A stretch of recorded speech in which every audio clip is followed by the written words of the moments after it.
বাবরি মসজিদ ভেঙে রাম মন্দির তৈরি করা হলো। আপনারা কি দেখেছেন কোন মুসলমান হাতে বন্দুক নিয়ে, বোমা নিয়ে, তরবারি নিয়ে যুদ্ধের ঘোষণা দিয়ে এখন বিশৃঙ্খলা সৃষ্টি করে রোদের উপর থেকে চেল্লাতে চেল্লাতে যাচ্ছে, নারে তাকবীর আল্লাহু আকবার? দেখেছেন আপনারা? কেন বলেন তো? আমাদের নবী আমাদের শিখিয়ে গেছে, আমাদের ধর্ম হলো শান্তির ধর্ম। আমরা শান্তি শৃঙ্খলা বজায় রাখতে ভালোবাসি। আমার নবীর আদর্শ মেনে আমরা চলি, আমরা বিশৃঙ্খলা করতে চাই না। আজকের বাবরি মসজিদকে তোমরা ভেঙেছো, তবে এই বাবরি মসজিদ প্রত্যেকটা মুসলমানের অন্তরে অন্তরে থাকবে, ঠিক কিনা ভাই? আজকে এই বাবরি মসজিদ চলে গেল, আরো এখন দেখুন না, এখনো আরো কি হয়, যতক্ষণ পর্যন্ত মুসলমান একতা না হবে, ঐক্যবদ্ধ হয়ে মুসলমান কাজ না করবে, ততদিন পর্যন্ত অশুভ শক্তিগুলো আমাদের উপর গ্রাস করবে, আক্রমণ করবে, আমরা কখনো কিচ্ছু করতে পারবো না। ওই জন্য বক্তারা আসে, শিল্পীরা আসে, শুধু বলে হে মুসলমান এক হও, এক হও। যদি এক না হতে পারো, তোমাদের উপর এই গজব যখন নেমে আসবে, তখন কিন্তু দৌড়ে কুল পাবে না, কোথাও যেতে পারবে না। একটা গজল মনে পড়ে গেল, যে আমি মতিউর ভাইকে দেবো, সেটা হলো আমাদের বাংলাদেশের মিজানুর রহমান আজারি বলেন, আরো অনেক বক্তারা বলেন, একটা গজল গায়, হে মুসলমান এক হও। আমার খুব প্রিয় একটা গজল, একসঙ্গে গাইবো, গিয়ে আমাদের মতিউর ভাই গাইবে। কবি লিখছে, দেখেন, আমাদের প্রভু এক নবীর উম্মত, জীবন বিধান ওই শিবানী কোরআন। আমাদের প্রভু এক নবীর উম্মত, জীবন বিধান ওই শিবানী কোরআন। আমাদের প্রভু এক নবীর উম্মত, জীবন বিধান ওই শিবানী কোরআন। তবে কেন হে মুসলমান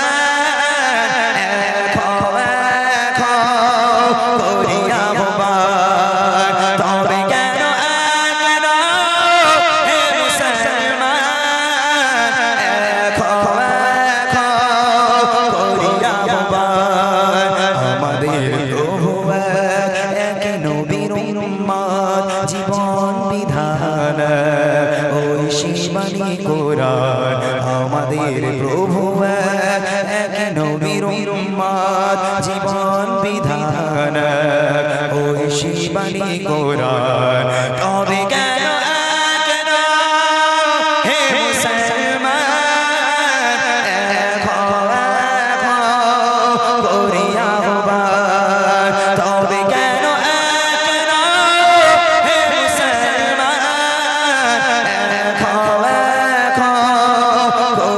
ভবান? আমাদের প্রভু এক নবীর উম্মত, জীবন বিধান ওই শিবানী কোরআন।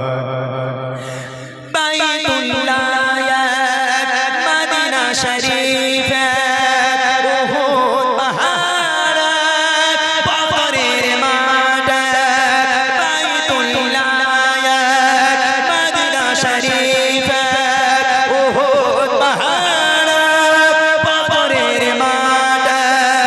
এক চাই তো জীবন, এক চাই মরণ, এক চাই তো জীবন, একটাই মরণ, একসাথে মিলে মিশে একটাই প্রাণ।